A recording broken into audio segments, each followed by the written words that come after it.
You are too thin to work.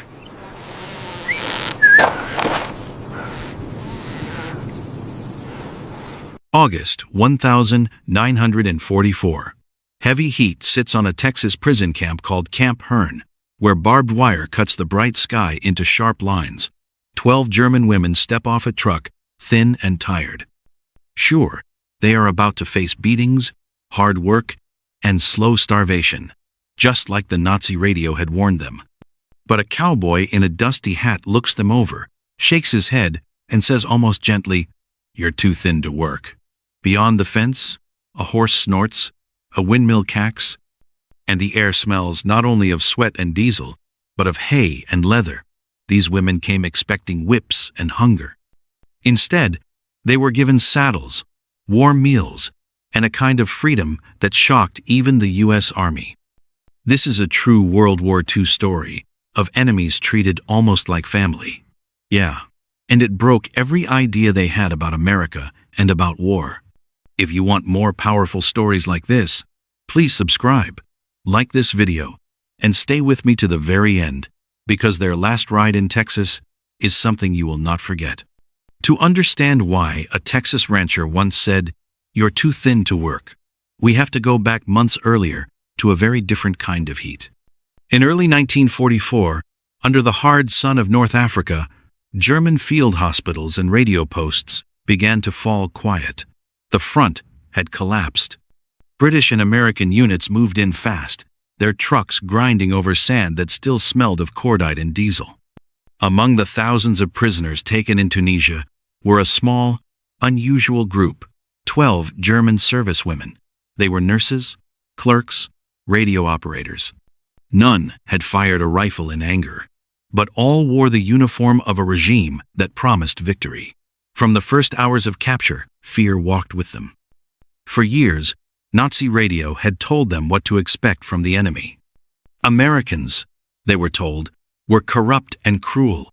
They will use you, starve you, work you to death, one camp rumor repeated. One of the women, Greta, later wrote, "We believed we would be treated worse than animals. We thought we would never see our homes again." The paradox was simple and brutal. They were terrified of a world that, in truth, planned to feed and house them better than their own collapsing army could. The women were separated from male prisoners, counted, listed, and moved like pieces in a vast machine. By 1944, more than 400,000 German prisoners of war would be held in the United States. But female POWs were rare enough to draw stares, even from experienced guards. To the American officers, they were a problem to be solved. How to move 12 enemy women safely across an ocean already thick with U-boat. Trucks carried them to a North African port that stank of fish, hot metal, and bunker fuel. There they were, marched up a gang, way into the dim belly of a converted transport ship. The air below deck was thick with oil and sweat. Hammocks swung in tight rows. Steel walls sweated with condensation. At night, the engines roared so loudly that prayer, if whispered, vanished into the vibration. Food was simple and strange to them. White bread instead of dark, thin soup, coffee that tasted burnt and bitter. It was more than many German civilians were getting by 1944. But to the women, weak from months of shortages, it barely slowed the weight loss. Lisa, a clerk from Stuttgart, remembered thinking, "If this is the beginning, how will we look at the end?" The convoy crossed more than 3,000 miles of Atlantic water in a little over 2 weeks. Sometimes the women were allowed on deck in guarded groups. Salt winds slapped their faces. They saw other ships on the horizon, gray shapes in long lines, a moving factory of war. In 1943 alone, American shipyards had turned out over 1,000 Liberty ships, and now that industrial tide carried even its enemies. When land finally rose on the horizon, it did not look like the smoky, ruined coast they knew from Europe. Cranes reached into the sky. Warehouses lined busy docks. Behind them, faint in the distance, they could see tall buildings and smoke that smelled of coal, not burning cities. "We looked at the harbor," one later recalled. and thought, so this is the country that has so much. And yet once more, from the port, armed guards moved them into special rail cars. The train clattered inland, steel wheels beating a steady rhythm. Through dirty windows, they saw an America that felt impossible. Fields rolled by, green and gold. Small towns flashed past with filling stations, cafes, and shop windows crowded with goods. They were prisoners, but they saw more meat hanging in butcher shops at one station than most German families had seen in a month. At one stop, the smell of fried food and coffee drifted in through an open door. The women held back, hand-scuffed, or bound by simple rope. An American guard, barely older than they were, handed up a metal container of water without being asked. "Here," he said, not unkindly. It was a small act.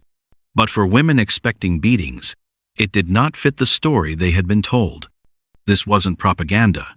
It was reality, and it did not match the image of American beasts burned into their minds. Day by day, the cities grew smaller and the land wider. The air grew hotter, heavier. Trees changed shape. Signs were all in English, unreadable to most of them. Some of the women pressed their faces to the glass at night, watching the lights of lonely farmhouses slide by, each one proof that the war had not come here the way it had to Europe. Finally, after traveling more than 1,000 m inside the United States, the trains slowed near a small Texas town called Hearn. The air that rushed in when the doors opened was thick and wet, smelling of mud, creosote from the railroad ties, and something else, dust on dry grass. An officer read from a clipboard, 12 German female prisoners, non-combat personnel for transfer to Camp Hearn. They stepped down onto American soil as captives, carrying only the clothes on their backs, the weight of fear, and the lies they had been told about the people now holding them. Beyond the tracks and the wire, another kind of shortage was brewing, and a rancher named Tom Wheeler was staring at empty fields and broken fences, wondering how he would keep his land alive. Camp Hearn sat in the middle of Texas farm country, about 15 miles from the nearest town. From a distance, it looked like a small wooden city dropped onto the flat land. Long rows of barracks, a tall water tower, guard posts at the corners. Up close, you saw the hard edges. Barbed wire fences glittered in the sun. Searchlights waited on tall poles. Boots crunched on packed dirt that smelled of dust, sweat, and disinfectant. By 1944, more than 4,000 German prisoners were held there, part of the roughly 50,000 PS spread across Texas in over 30 branch camps. Most were men captured in North Africa and Italy, but a few dozen were women scattered in small groups.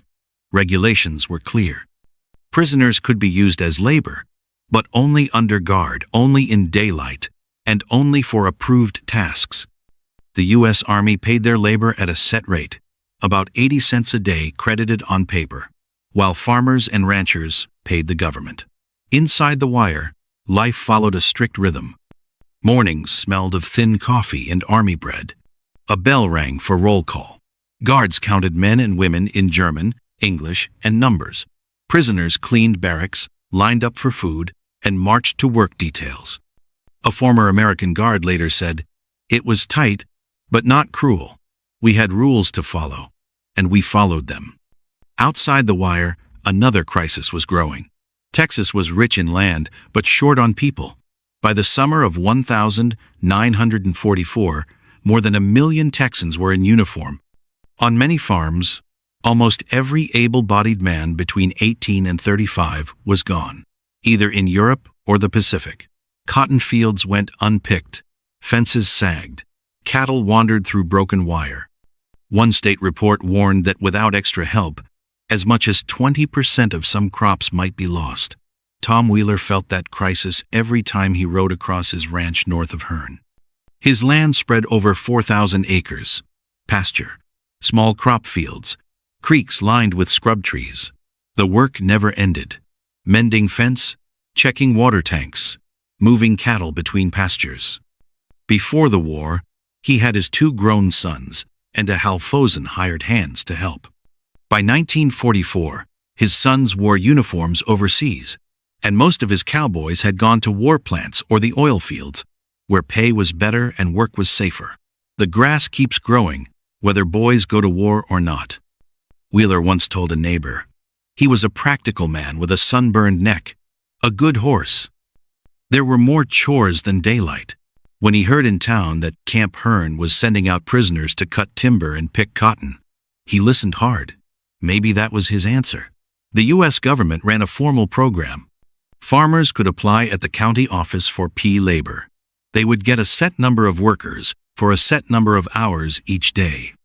Armed guards came with them. No weapons were given to prisoners. They ate in separate mess tents or in the fields under watchful eyes. Local newspapers carried small notices. Prisoners available for agricultural labor. Apply at county agent's office. One hot afternoon, Wheeler stopped by that office. The room smelled of old paper, ink, and the faint sour of sweat. On a bulletin board among posters about war bonds and ration stamps, he saw a new typed sheet, 12 German women available for agricultural labor under strict supervision. He read it twice. Women. He had heard of Italian and German men picking cotton and chopping wood, but women behind barbed wire was something else. At home that night, over a plain supper that tasted of rationing, thin meat, homegrown vegetables, coffee stretched with Corey, he told his wife, Martha. "Women," she said slowly. "Doing ranch work? I need hands," he answered. "Right now, I don't have the right to be picky." The next week, he drove his truck to Camp Hearn, dust boiling up behind the tires. Beside him sat his foreman, a broad man everyone called Dutch. His family had come from Bavaria 2 generations earlier, and he still spoke German. The road to the camp ran past fields of corn and sorghum, some neat, some choked with weeds when no one had time to work them. At the camp gate, a guard checked their papers. The air was already hot, heavy with the smell of sun-baked wood and the distant mess hall, where onions and canned meat sizzled in big pans. Major Robert Stills, the camp commander, met them just inside the wire. His shirt was neatly pressed despite the heat. Stills walked them past barracks and watchtowers, explaining the rules in a flat, careful voice. Work hours limited by the sun, guards always present, no private contact, no favors. "They are enemy personnel," he said, "not guests." Finally, in the narrow shade beside a mess hall, Wheeler saw them. 12 women standing in a loose line. Their gray uniforms hung off their frames, cheekbones pushed against thin skin. One arm was in a sling. Another woman's hands shook. Though the air was hot and still, they looked less like farm workers and more like patients from a hospital he had never meant to run. Greta, Liisa, Anna. He did not know their names yet.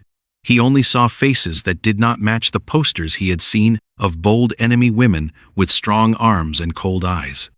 Again, what propaganda had promised was not what stood in front of him. This wasn't propaganda. It was reality, and reality looked very fragile. Dutch spoke to them softly in German. They answered with short words, tired voices. "They say they are fit for work," Dutch translated. Wheeler studied them, thinking of barbed wire, of army rules, of his empty pastures, and of how easily a thin woman could collapse in the noon sun. Right there, a new idea began to form, one that did not quite fit the regulation forms on the major's desk. What came out of his mouth next would surprise not only the women, but the army that held them. Wheeler stood in front of the thin line of women, hat in his hand. He looked from face to face, then down at their loose uniforms and sharp bones. When he finally spoke, his voice was quiet. "Tell them," he said to Dutch. "They're too thin to work," Dutch translated into German. The words hung in the hot air.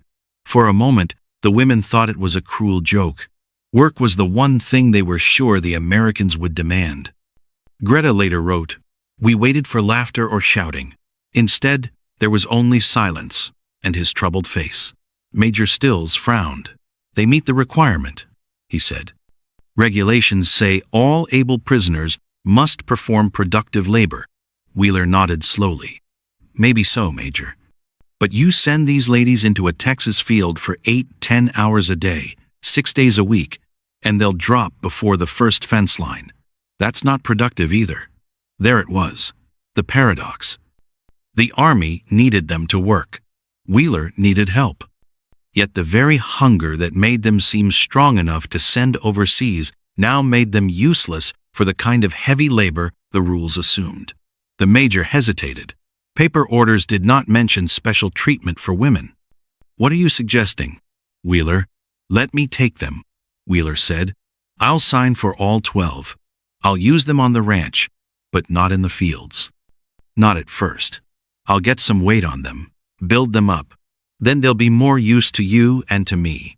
Stills studied him. On his desk were neat files, each showing how many man-hour of prisoner labor went to county farms every week. It was a simple equation. So many men, so many acres saved. There was no line for healing first. Yet he also knew sick prisoners meant reports, inspections, and trouble. You understand? The Major said at last. I cannot authorize special activities, agricultural labor only, guarded, logged. I understand, Major, Wheeler answered. Just put us down for 12 workers. That evening, Wheeler drove home under a red sky. His truck smelled of dust and old leather. Martha met him at the door, wiping her hands on a flour towel. The kitchen was warm with the smell of beans and cornbread. Simple food, but rich compared to the camp rations. He told her what he had seen. The sling, the shaking hands, the hollow faces. They're supposed to fix my labor problem, he said, but they look more like they belong in your pantry than my pastures. Martha sat down at the wooden table. Dutch joined them, his big hands wrapped around a coffee cup. The small house grew quiet, except for the ticking clock and the faint sound of crickets outside. They have to work, Wheeler said. The Army made that clear. Work? Yes, Martha answered. But what kind of work? She thought for a moment. They could help here. Cleaning, canning, sewing. God knows I could use the help. Wheeler shook his head. Some maybe, but I saw their eyes. They're used to doing important jobs, even if it was for the wrong side. 1634. Nurses, clerks, radio people. If I lock them in a kitchen, they'll feel like they've been put in a box. That won't build them up. It'll break them different. Dutch cleared his throat. Back in Bavaria, my aunt said girls learned to ride before they could read proper.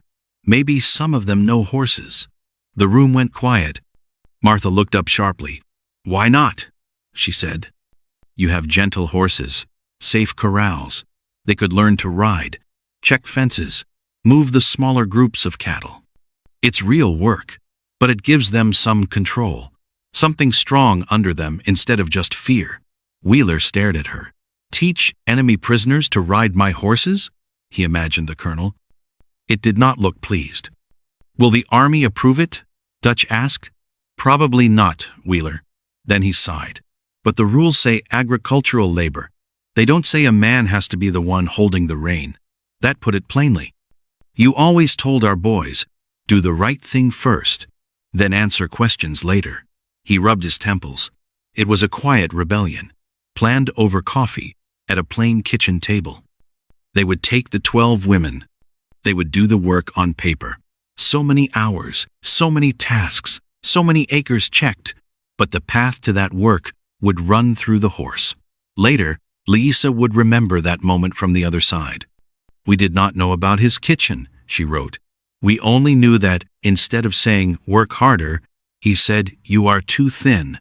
It was the first time since capture that someone saw us as women, not just as uniform. This wasn't propaganda. It was reality, and it ran against almost every story both sides had told about the enemy. 3 days later, just after dawn, a military truck rolled out of Camp Hearn with 12 German women in the back heading north over the dusty road. They expected fields and tools and endless rows of hard earth. What they saw when they reached Wheeler's R would change everything. The truck rattled to a stop just inside Wheeler's ranch gate. The sun was still low, painting the eastern sky golden pink.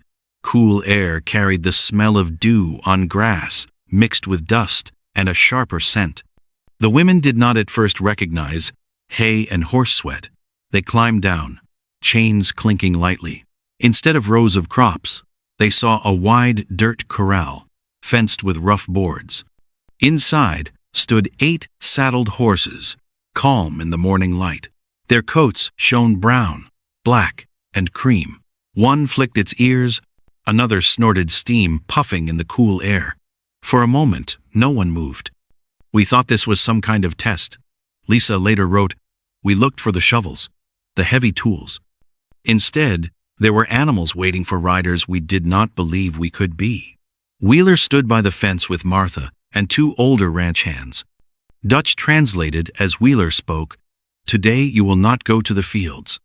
He said, "First you will learn to be around the horses. Then maybe you will learn to ride if you wish." The offer itself felt like a paradox. They were prisoners, yet they were being asked what they wanted. Back in Germany, propaganda had shown Americans as brutal. Now, an American was giving them a choice. One woman stepped forward. Her name was Greta. Her hands trembled, but her eyes were clear. "I taught riding in Bavaria," she told Dutch quietly. "Before the war." Dutch nodded to Wheeler. "She knows horses," he said. Wheeler led her toward a sorrel mare named Honey. Up close, the animal smelled warm and alive, a mix of leather, dust, and sweet hay. Greta reached out. For a few seconds, her fingers hovered over the mare's neck. Then she laid her palm flat on the smooth coat. She began to cry, not loud, just silent tears cutting lines through the dust on her face. In that moment, she later wrote, "I remembered who I had been before I was a number." Wheeler's men showed them how to brush the horses in long strokes, how to speak softly and move calmly. The stiff army boots of the guards crunched outside the fence, but the work inside was slow and careful. By the time the sun had climbed higher, 6 women were grooming horses, and the others watched, learning. From that day, the pattern became clear. 6 days a week, a truck brought the women at dawn. They worked until early afternoon, when Texas heat turned dangerous. At first, they stayed in and around the stables, grooming, feeding, cleaning stalls, mending leather tack. It was real labor, moving hay bales, hauling water, but it allowed them to rest when they needed to build strength, instead of breaking what little they had left. Within 2 weeks, they began sitting in saddles. Wheeler used a lunge line, a long rope that kept horse and rider moving in a small circle. The horse walked, the woman tried to find balance. Some clung tight, eyes wide, others relaxed faster. Greta moved with the easy grace of someone returning to an old language. Martha came out every day. She wore a plain dress and sun hat and brought cold lemonade in a big glass jar. She showed them how to braid the horses' manes, how to sit a little taller, how to laugh at small mistakes. She also talked about her sons overseas, about her own mother, who had come from Germany with nothing but a trunk and a recipe book. "My mother said she missed the smell of the forests," Martha told Greta one morning. Greta just nodded, eyes wet, hand resting on Honey's neck. After about a month, Lisa asked if she could try riding free without the lunge line. Wheeler saddled Pete, an old geling who had taught 3 generations of wheelers and ranch hands. Lisa climbed up with help. Her legs shook. Dutch repeated Wheeler's calm instructions. "Hold the reins here. Gentle squeeze with your legs to move. Pull back to stop. He wants to listen." Pete walked. Dust puffed under his hooves. At first, Lisa sat stiff, her hands gripping the reins too tight. Slowly, her shoulders dropped. Her back straightened. By the 3rd circle around the corral, she was smiling. When she finally slid down, her legs almost gave out. For a little time, she told Martha, "I forgot I was a prisoner." By October, they were doing more than circles. In groups of 2 or 3, always with a guard nearby, they rode along fence lines, checking posts and wire. On paper, they logged hours of agricultural inspection across hundreds of acres. In practice, They were learning the land in a way no barbed wire fence could teach. News of this unusual program spread. Other ranchers came to watch. Some scoffed. Others were quietly impressed. It also brought the Army's attention. One Tuesday, Major Stills arrived with a colonel from the regional prisoner office. Their jeep rolled up in a cloud of dust. They stepped out into air that smelled of sun, on dry boards, and fresh manure. They watched in silence as two women rode slowly around the corral, and others cleaned hooves and checked saddles. "This is not what I expected," the colonel said at last. "No, sir," Wheeler replied. "But it works. They check fences, move cattle, watch water tanks. Last week they helped bring in strays from the north pasture. Couldn't have done it on foot." The colonel looked again. He saw women who no longer shook from hunger, who moved with purpose instead of fear. "Any trouble?" he asked. "Escape attempts? Discipline?" "None," Wheeler said. "They work hard. They follow orders. They seem grateful. This wasn't propaganda. It was reality, and it was written in healthier faces and smooth daily reports." "Continue," the colonel said finally, "but keep records. Every hour, every task." As the days grew shorter and cooler, the women sang sometimes as they rode, low German songs mixing with the creak of leather and the jingle of bits. The sound carried across the fields like an answer to distant guns they could no longer hear. Soon, another idea would test the Army's patience even more.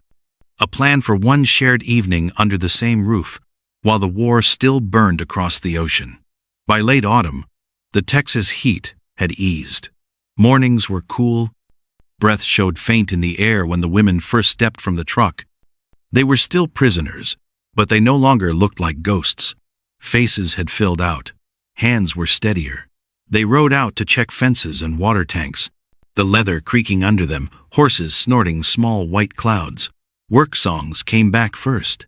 At the water trough, or in the barn, one woman would start a German folk tune. Another joined. Before long, the sound of soft harmony mixed with the jingle of harness and the scrape of rakes on the stable floor. Some ranch hands, many with German grandparents, recognized old melodies and hummed along. It sounded like a farm, not a prison. One hand later said, small gifts began to travel both ways. The men sometimes brought a pencil, a scrap of writing paper, a tattered English phrase book from town. One evening, Greta came to Wheeler with something wrapped in cloth. Inside was a small horse she had carved from a piece of scrap wood. The curve of the neck, the set of the ears, even the tilt of the head matched Honey, the sorrel mare she rode. "You gave us back our strength," she said through Dutch. "I can only give you this." Prisoners were not supposed to give presents to their guards. Yet here was a carved thanks, sitting in Wheeler's rough hands. Again, reality did not match the simple enemy picture the war demanded. As December came, the days grew short and sharp. Frost dusted the grass some mornings. Martha watched the women arrive, coats thin, shoulders a little hunched against the wind. One night, as she stacked jars in the pantry and smelled the sharp sweetness of preserved peaches, she spoke to Wheeler. "We should do something for Christmas," she said. One evening, a real meal, a tree, songs. He stared at her. "They're prisoners, Martha." The rules already bend every time they put a German girl on a Texas horse," she answered. "They are far from home. Maybe their homes are gone. One good night will not lose this war." Wheeler thought of his sons eating in field tents somewhere overseas. He thought of the women riding his fences without complaint. The next day, he telephoned Camp Hearn, then the colonel in charge of prisoner program. The talks took 3 days. In the end, the colonel agreed, but only with strict limits.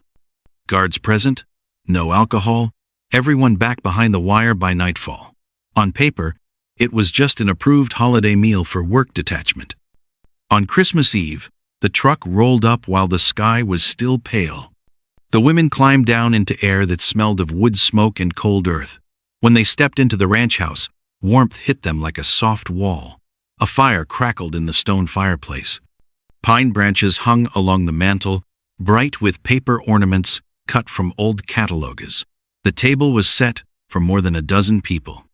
Martha had saved and planned for weeks. There were roast chickens, their skin crisp and brown, mashed potatoes rich with butter, green beans from the summer garden, fresh bread, and a pie made from those gold slices of canned peaches. At that time, an average German civilian might struggle to reach 1,500 calories a day. Here, even prisoners would sit in front of more food than many families in Europe could now imagine. Guards, ranch hands, Wheeler's family, and the 12 German women all took places around the same table. It felt strange at first. Uniforms brushed work shirts. Foreign words bumped against English. Knives and forks clicked on plates, but hunger and warmth did their work. People began to talk in short phrases with Dutch, and one young guard from East Texas, translating where they could. After dinner, Greta taught Martha a German Christmas carol. The women sang first, their voices soft but sure. The room smelled of pine, smoke, and cooling gravy. When they reached the second verse, the young Texas guard joined in, using the words he had learned from his grandmother. Martha covered her mouth with her hand. Later she said, "For a few minutes I forgot which side anyone was on." Lisa would write, "For that one night, the war was outside. We were not captives and captives. We were just people who missed home." In early 1945, the mood changed again. The army now allowed more regular mail. Letters came slowly, sometimes taking months, but they came. At the same time, Allied bombers were dropping tens of thousands of tons of explosives on German cities each month. The women learned what that meant through ink on paper. Lisa's first letter from home said that her family house in Stuttgart was gone, burned in a raid. Her mother had survived and now lived with cousins in the countryside. Her father was missing since November. She handed the letter to Martha with shaking fingers. Martha sat with her on the back steps, the cold boards under them, and let her cry into her shoulder. Greta's news was different, but just as sharp. The stable, where she had taught children to ride, had been taken by the army. The horses were slaughtered for meat during a hard winter. For 3 days, she barely spoke. She went through the motions of work like a sleepwalker. Then on the 4th morning she went to Honey's stall. She brushed the mare until the coat shone, breathed in the familiar smell of horse and hay, and slowly began to talk again. "Some beauty lives," she wrote later. Even when the world cuts down most of it, the women also wrote back across the ocean. They described horses, open pastures, Christmas dinners, and Americans who said, "You are too thin to work." Instead of beating them, relatives in ruined German streets could hardly believe it. This wasn't propaganda, or it was reality, but it sounded like a story made up by enemies. Outside Texas, the war kept moving. German armies were falling back on every front. In spring, new orders would come to Camp Hearn. The women's time at the ranch was running out, even as their ties to it grew stronger, with every letter sent and every fence line ridden. Soon they would learn what happened when the war ended and where home really was now. In April 1945, a rumor moved through Camp Hearn faster than any truck. Germany was collapsing. Town names the women knew: Königsberg, Cologne, Leipzig, came over the camp. Loudspeakers as captured, encircled, fallen. One guard remembered. You could feel the air change. For us, it meant we might go home sooner. For them, it meant they might not have a home to go back to. Out at the ranch, the women kept working. They checked fences that did not really need checking, brushed horses already clean. Busy hands kept fear a little further away. One morning, Lisa asked Wheeler through Dutch, "When the war ends, what happens to us?" He told the truth. "I don't know, but you'll be stronger than when you came. That will matter wherever you go." By summer, orders were clear. The P program would wind down. Between late 1945 and 1946, the United States would send home almost all of the roughly 400,000 German prisoners it held. At Camp Hearn, that meant closing work detachments, including Wheeler's. Martha insisted on a farewell supper. This time there were no trees or songs in the plan, just a simple meal, stew, bread, coffee. The house smelled of onions, flour, and wood smoke. The women arrived in their worn uniforms, now less loose than before. They brought what they could: small drawings, letters written in careful English, another carved figure or two. The ranch hands laid out gifts as well: sturdy boots, worn but solid work gloves, a few warm coats for the long journey. Greta pressed a folded paper into Martha's hand. It held an address in Bavaria. "If you ever come to Germany," she said, "please find me. I want you to see it when it is green again." Martha nodded, knowing she might never cross the ocean, but also knowing that promises can feed the spirit like food. On their last day, Wheeler did something the rules never imagined. He let the women ride one final wide loop through the north pastures with only light guard behind them. The morning was bright, the sky a deep blue bowl. Grass brushed their boots. The wind carried the clean smell of sun-warmed earth and cattle. They rode mostly in silence. Each felt the rhythm of the horse under her, the weight of the saddle, the leather reins warm in her hand. "I tried to memorize it." Anna later wrote, "The color of the sky, the sound of the hooves. I thought, if I can remember this, I can survive what comes next." When they returned, they slid from the saddles slowly, touching the whores' necks one more time. Brushes rasped over coats. Hooves were checked for small stones that were not there. They were stretching out the goodbye. Martha took a few photographs with a borrowed camera. 12 women standing beside horses, the wind lifting their hair. None of them knew those pictures would sit in a family album for decades. That evening, the truck came. The women climbed in, chains light against steel. As it pulled away, they looked back at the low house, the corral, the windmill turning against the sky. Wheeler and Martha stood at the gate until the dust cloud settled and the road was empty. The ranch had the same number of acres and animals, but it felt different now, as if some new piece of its story had been cut out and carried away. Most of the women reached Germany in late 1945 and early 1946. What they found was worse than they had feared. Streets of broken stone, burned roofs open to the rain, families scattered. Greta did find part of hers in Bavaria. In time, she reopened a small riding stable. Children once again learned to sit a saddle under her eye. Letters crossed the Atlantic for years. Thin envelopes with foreign stamps, smelling faintly of dust and old ink. "Today, a little boy trotted for the first time," she wrote to Martha. "I thought of Texas. Lisa's path was harder. Her father had died in the last chaos of the war. She trained as a teacher in a ruined Stogard and worked with orphans who had lost almost everything." In a 1953 letter, she wrote, "I teach them English. Sometimes I use phrases I learned on the ranch. When I say plenty more where that came from, they do not understand, but I remember the full plates and I smile." Other women built lives that kept one foot in each world. A few married American soldiers during the occupation, staying in Germany, but tied to the country that had once held them prisoner. Some later immigrated legally to the United States, a smaller number even finding their way back to Texas.